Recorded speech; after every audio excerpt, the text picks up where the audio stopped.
So we made it all the way upstairs to the Historicals room, and I caught up with Mike from Firelock Games. How's it going, Mike? Good. How you doing? I'm doing super well. How's the convention going for you? So far, so good. It's been a good time. The games have been, these guys have awesome tables here. Getting lots of new players into our games, it's always a good time. Awesome. I just got footage of the tables. The tables are my favorite part, honestly. Yeah. It's awesome. The table awesome is great. Stuff. Yeah. We have events going on right now for all of your games. We got Blood and Plunder, Oak and Iron, Blood and Valor. Yeah, a few not represented, but quite a bit, yeah. Yeah. There was a little more earlier. But yeah, it's going good. Very cool. And so downstairs, I was checking out the booth. So obviously, Port Royal came out. Huge, big deal. It's the kind of campaign style, smaller version of Blood and Plunder, and it seems like that's been picking up really well. It has, yeah. They were demoing it earlier. They were filled up. We've been running a few down at the booth, and it's a lot of people picking it up. So it's been good. I'm really happy about that. Very cool, very cool. So what I really want to know, what I really wanted to get you on to talk about is maybe some stuff that might be coming up in the future, maybe some plans for some of the games. Anything you can tell us about what's coming? Yeah, man, there's a lot. We've been doing a lot. There's always always busy. A lot of things coming on the pipeline here. So, Blood and Plunder specific. We'll start there since we're right in front of Blood and Plunder table. But we'll start with we have 2 expansions for Blood and Plunder that we've been working on. One we've hinted at before. If a pirate I must be is one, which is focusing on the triangle trade between the Caribbean, North America, and the West African coast, and that's going to introduce a lot of new factions. It's going to take some existing aligned factions like the Portuguese and make them into full nations. We're going to introduce some African nations. Very cool. So a lot of cool things coming in that one. And it's going to be very pirate focused mostly. Then we also have a book about the early Buccaneers sailing out of Port Royal in Jamaica. It kind of goes with the Port Royal theme. Game. It's kind of just sticking with the theme. Yeah. And that's pretty much done. That's going to go to print pretty soon, so that should be out sometime in the early summer. And that one is just it's kind of some different options for the different Buccaneer factions and the Spanish defense forces and stuff like that in the different regions, and some new characters and options, and a new resin ship is going to come out along with that one. Nice. A resin Corvette, which everybody's been excited for, but slightly modified. It's got a little more guns. Okay. Which is always good. And that's actually setting the timeline back a little bit, right? It's a little yes, it's earlier. going a little back in time, and the other project is forward. Not really forward. It's right in between the two. So it's like 1690s to early 1700s. So right before you get like the big boost in Nassau that kicks off the Caribbean piracy again. Right. So that's what's there's a lot of new units coming from Blood and Plunder. They're just blisters and models and things. So those will start coming out. I don't know when this is coming out, but right when we come back from Adepticon. Unfortunately, a lot of that stuff was not ready quite in time for Adepticon, but it will be coming out soon. So very soon, yeah. Very soon, awesome. very soon. Some new units like models for the Roundsman, which came out, which is very nice. Okay, nice. That's like the elite pirate unit, like the elite pirate unit. Yeah. So there's a few others like that are coming out. So. Nice, awesome. And are those going to be the new plastic? Those will be in the resin. Like the new the resin 3D print. Yeah.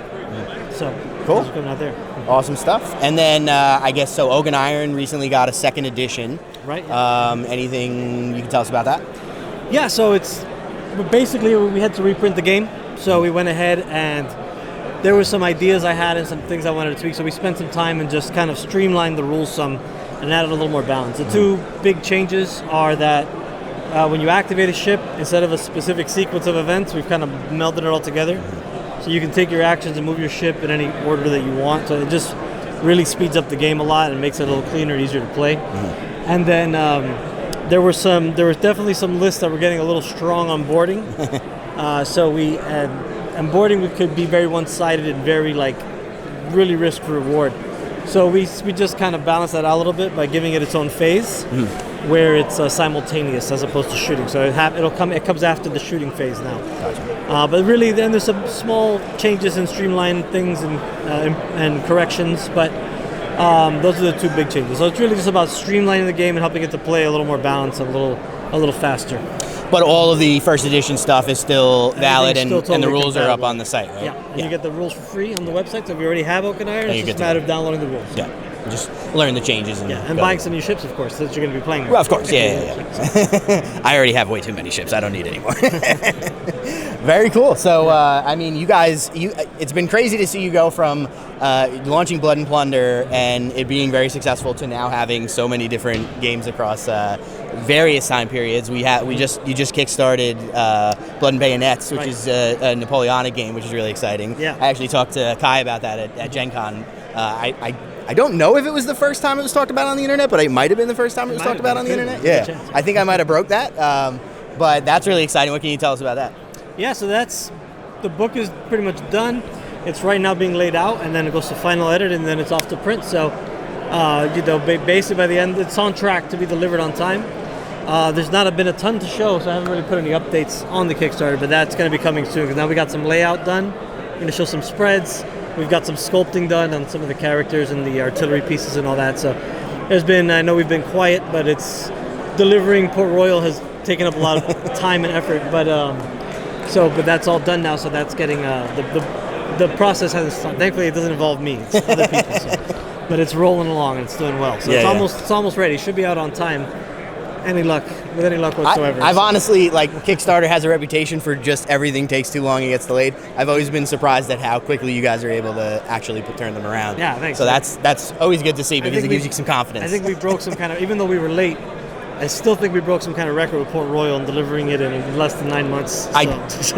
I was shocked when it showed up at my house. Honestly, I couldn't believe it because it was within a year. So that's unheard of with Kickstarter. Kickstarter is a rare thing, but we're for sure trying to get better with it. Yeah, for sure. For Port Royal, so if any new Port Royal players, especially some people are, if you're not crazy about putting plastic kits together, we do have faction boxes. Those will be out really soon. We were almost saying they were going to be here, didn't quite make it. But it's 30 pieces of 8 faction boxes that are ready to go, jump right into the campaign. They got some new sculpts and some new cool things. So.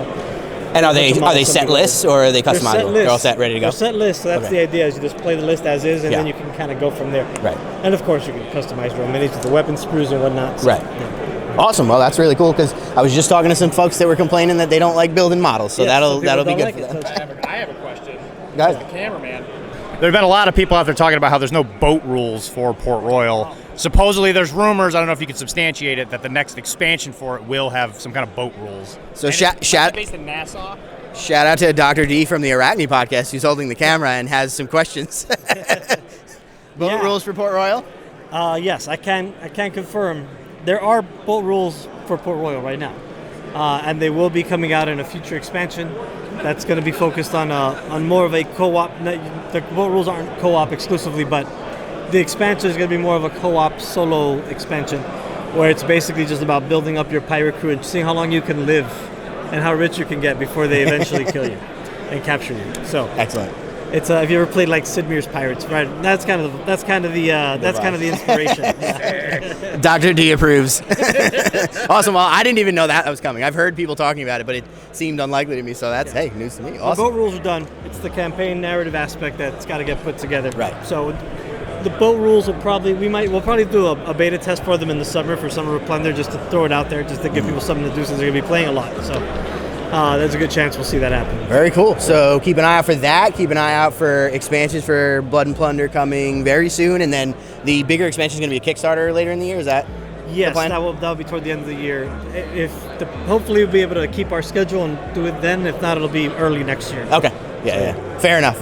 Awesome. Well, lots of stuff to look forward to. Always great catching up with you, Mike. Yeah. Thanks. Thank you so much. Appreciate it, guys. Have a good one. Stay tuned for more from Adepticon 2025. I'd like to send a huge thank you to the extremely cool kids here on Patreon, the Steam Powered Scoundrels, Dogmatize, Devin, and Spanner Rider. And thanks for watching.